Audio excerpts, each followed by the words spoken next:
Keajaiban akan mulai datang dan itu luar biasa. Yang kedua, jaga kesusilaan. Yang ketiga, coba belajar hidup penuh kesadaran. Namanya hidup secara meditatif. Kalau berjalan, nggak usah buru-buru. Ya, nih saya kasih tahu, yang jalan jatuh, jalan tersungkur, keseleo, itu sebetulnya hanya peringatan dari semesta bahwa kamu jalannya tidak hadir. Satu langkah di depan aja, kamu tidak waspada, apalagi 1000 langkah. Jadi nggak ada alasan ya. Kalau orang jatuh, kenapa? Jatuh, keseleo. Itu sebetulnya secara spiritual, itu gambaran kehidupanmu. Bahwa hidupmu akan banyak jatuh. Satu langkah di depan aja kamu nggak waspada. Coba kalau jalannya secara meditatif. Berterima kasih masih punya kaki. Berterima kasih kaki masih bisa melangkah. Berterima kasih di kaki masih ada darah. Berterima kasih kaki masih bisa berdaya. Berterima kasih pada kaki karena dia mengantarkan kita kemanapun kita mau. Coba. Apapun yang kita lakukan dengan kesadaran, buahnya apa? Buahnya kita selalu dalam keadaan mawas diri, waspada.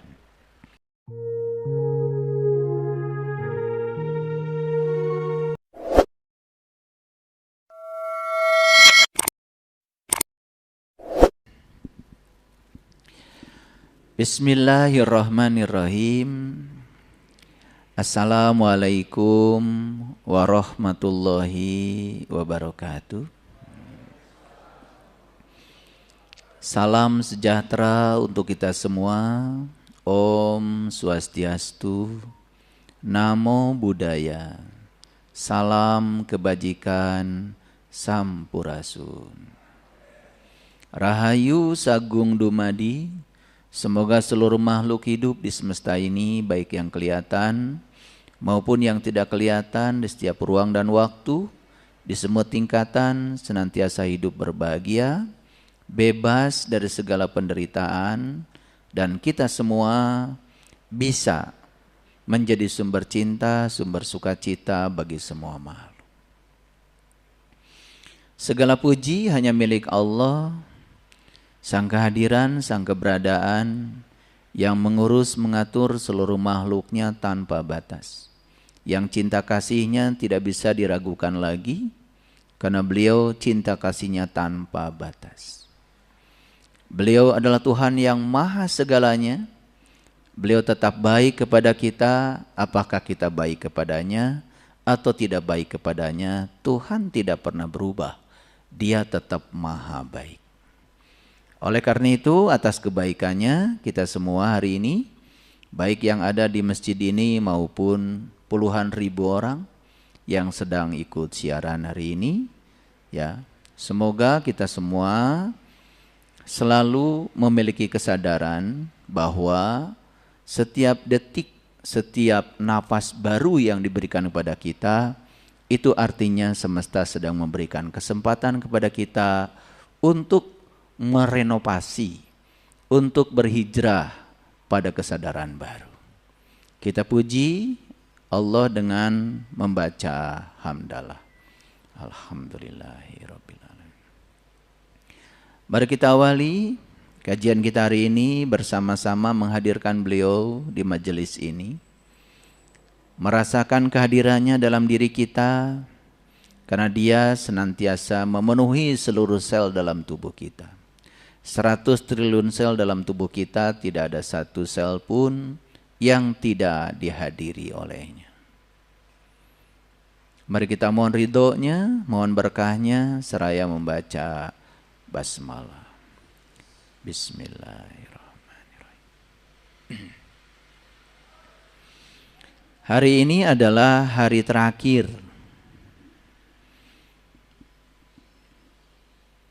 tahun 2024 dan sebentar lagi kita akan memasuki tahun 2025. Saya ingin memberikan sedikit saja hadiah di akhir tahun ini. Cobalah hari ini ditekadkan dalam diri kita, ditekadkan. Yang pertama, saya ingin mengubah diri saya menjadi orang yang murah hati. Dan mulai hari ini saya akan melatih diri saya untuk belajar memberi. Coba. Mulai hari ini saya bertekad ingin menjadikan diri saya sebagai orang yang murah hati, dan saya akan melatih diri saya untuk belajar memberi. Nanti perhatikan ya, keajaibannya seperti apa. Nanti kita akan paham ternyata memberi itu bukan buat siapa-siapa. Ternyata memberi itu bukan sekedar menghargai diri sendiri, tetapi apa yang kita berikan dengan tulus, itu semua akan kembali kepada diri kita sendiri. Sampai suatu saat kita akan paham bahwa tidak ada pemberian buat orang lain di luar diri kita. Karena semua pemberian ternyata untuk diri kita sendiri. Rasakan kebahagiaan ketika kita bisa memberi dengan tulus, melihat orang lain yang merasakan kebahagiaan atas pemberian kita, kita akan mengalami kebahagiaan yang meluap-luap. Sehingga pikiran dan perasaan kita akan menjadi medan magnet yang sangat kuat untuk menarik keberlimpahan dari kehidupan. Syaratnya ketika kita memberi, tidak boleh lagi ada keinginan untuk mendapatkan balasan apapun. Memberi ya memberi saja. Karena kecintaan yang meluap-luap dalam diri kita. Lihat ya, hubungan kita menjadi membaik dengan orang-orang yang terdekat dengan kita.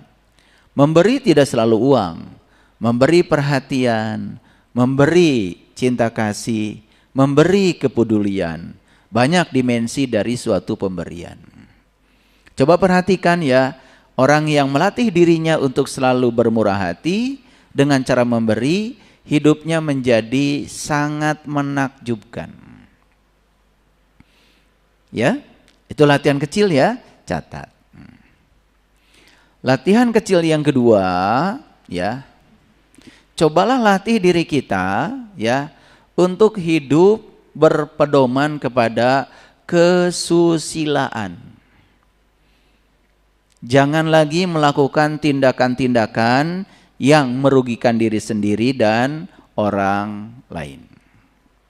Setidak-tidaknya 5 saja dalam hidup ini. Mulai sekarang saya tidak akan membunuh makhluk hidup siapapun itu.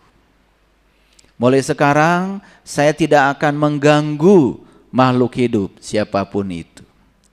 Mulai sekarang saya tidak akan menyakiti makhluk hidup siapapun itu. Coba. Ini praktek kecil ya, praktek kecil. Ya, kalau orang bilang tahun baru harus membuat resolusi, gak usah muluk-muluk. Saya kasih trik-trik yang sederhana aja, ya. Dan coba lakukan, luar biasa itu. Kalaupun terpaksa harus membunuh ikan, membunuh ayam, karena apa? Karena kita membutuhkan ya gizi untuknya, coba belajar untuk berterima kasih pada mereka. Belajar menghargai pengorbanan mereka yang harus terbunuh demi kita. Belajar coba. Belajar menghormati mereka. Saya perjalanan tempo hari ke Jepang. Ya, orang Jepang itu mau mengiris ikan tuna, ikan salmon, itu sujudnya di depan ikan salmon itu berkali-kali. Minta maafnya berulang kali itu. Ya. Saya jadi timbul pertanyaan, kenapa ya makan ikan salmon di sana kan tidak pakai bumbu sama dengan di sini, apalagi sashimi. Kok lebih enak?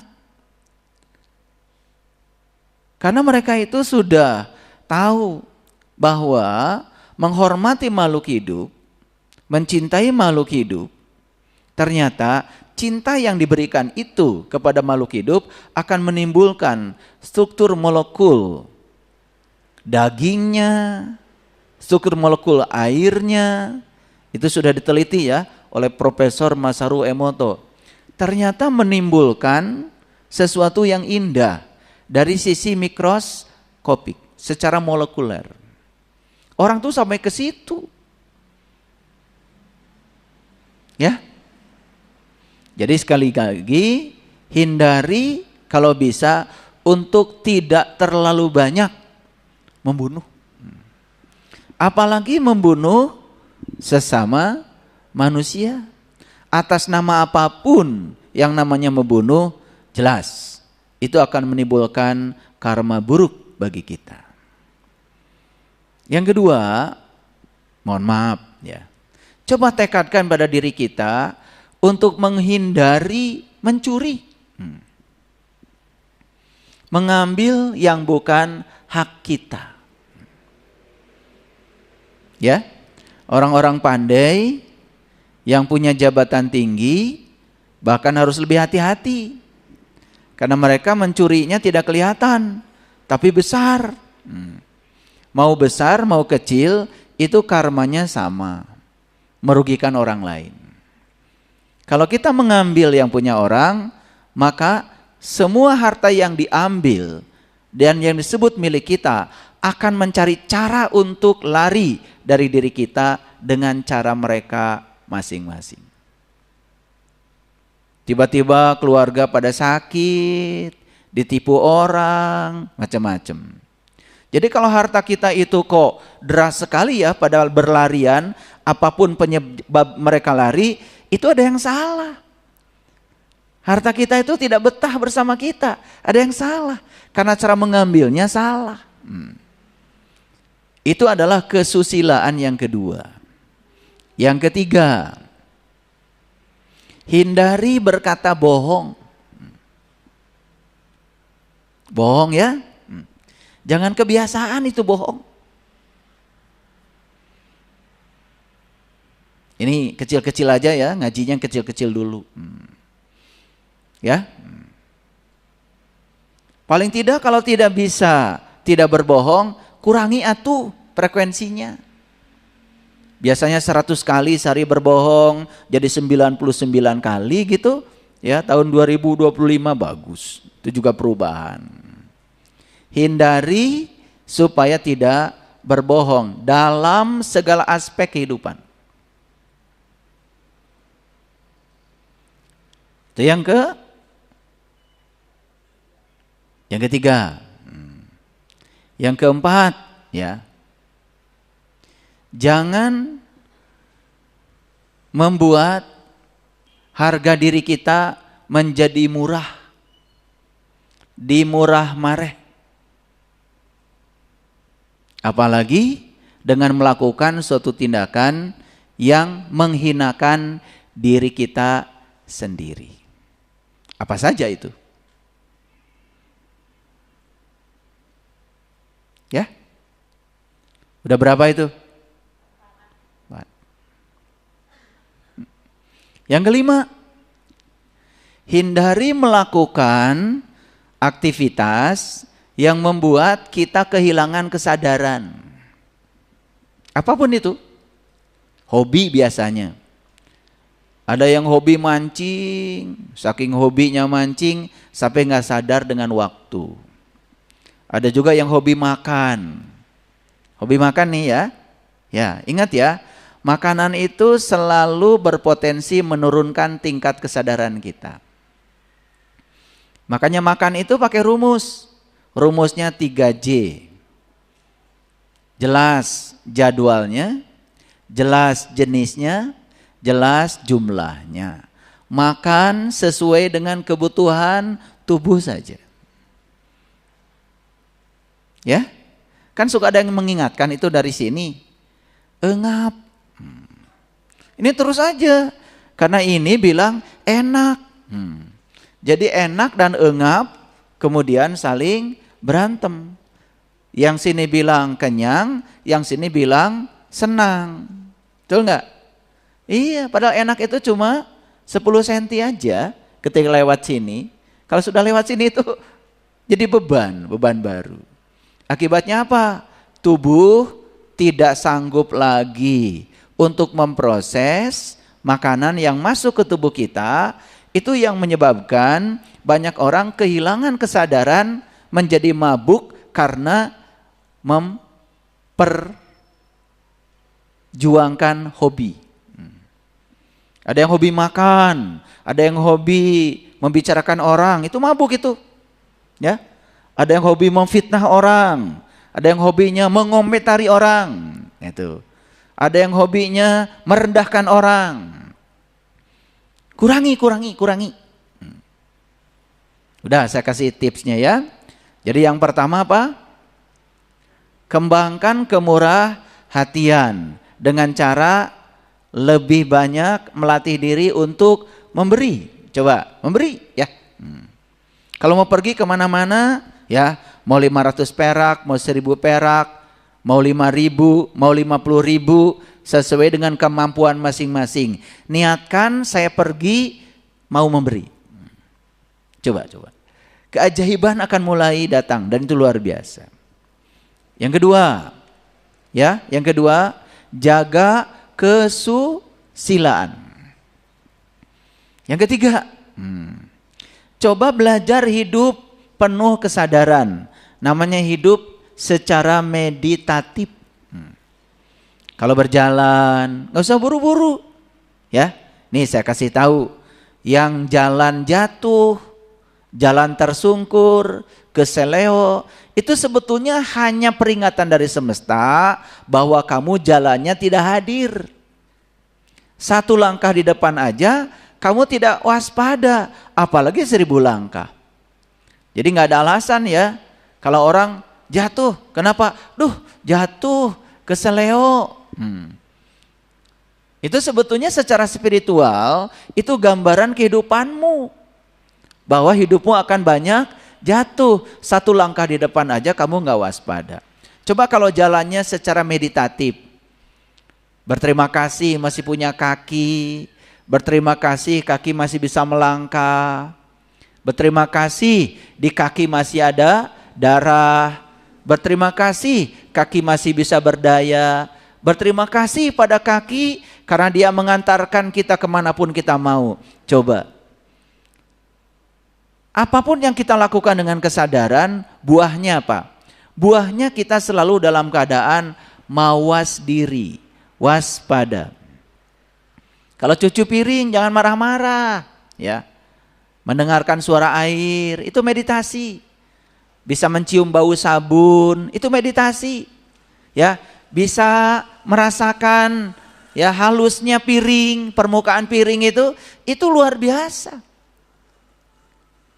Makanya saya kalau habis makan langsung saya ke wastafel, saya cuci sendiri. Itu mencuci piring itu kalau kita hadir bisa nangis itu. Coba mulai sekarang lakukan semua hal yang keseharian kita itu dengan kesadaran penuh. Coba lakukan. Nyapu ya.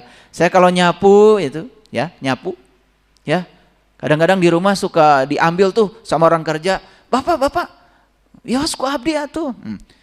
Dia tidak tahu bahwa sebetulnya saya sedang meditasi.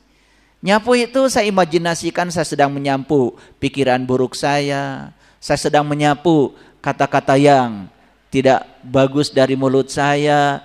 Jadi saya menyapu itu meditasi. Setiap debu yang dikumpulkan itu, setiap kotoran yang dikumpulkan itu saya anggap saya sedang mengeluarkan kotoran-kotoran yang melekat dalam jiwa saya. Habis nyapu itu lega itu. Apa kelemahan kita selama ini? Kita melakukan aktivitas harian itu terasa sebagai beban, sebagai pekerjaan. Betul nggak? Iya. Ketika lantai kotor marah-marah. Ya, nggak usah marah-marah. Coba mulai sekarang. Itu yang ketiga ya. Ini hadiah akhir tahun.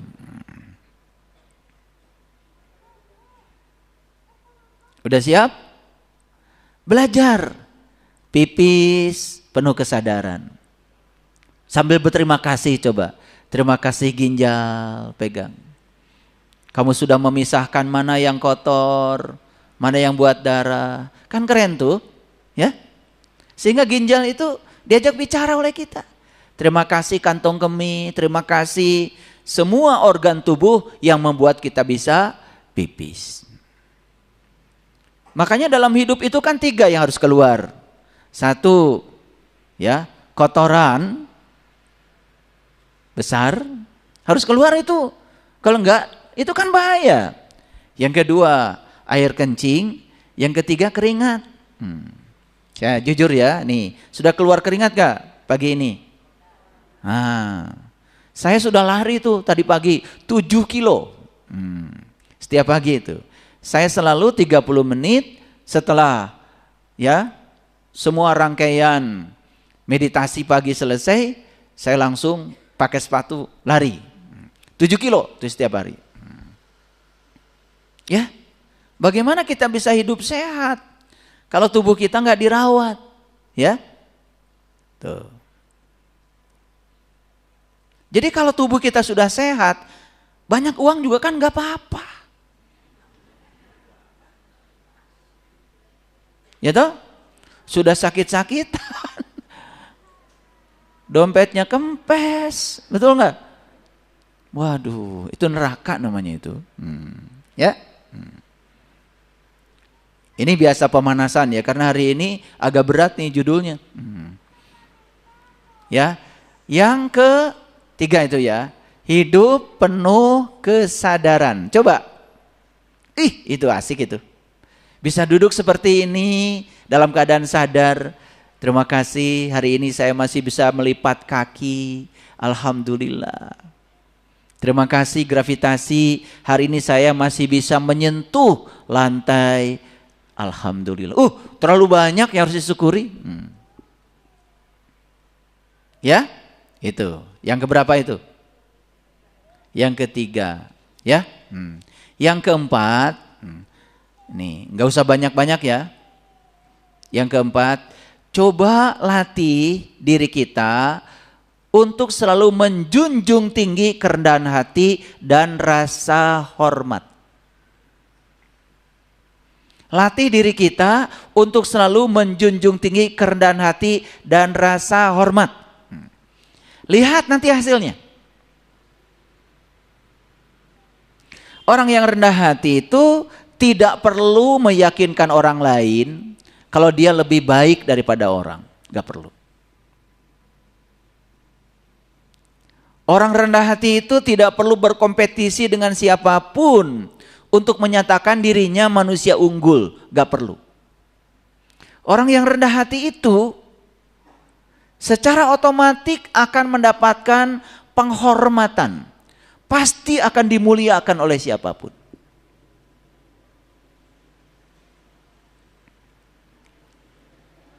Miliki kerendahan hati sekaligus juga rasa hormat.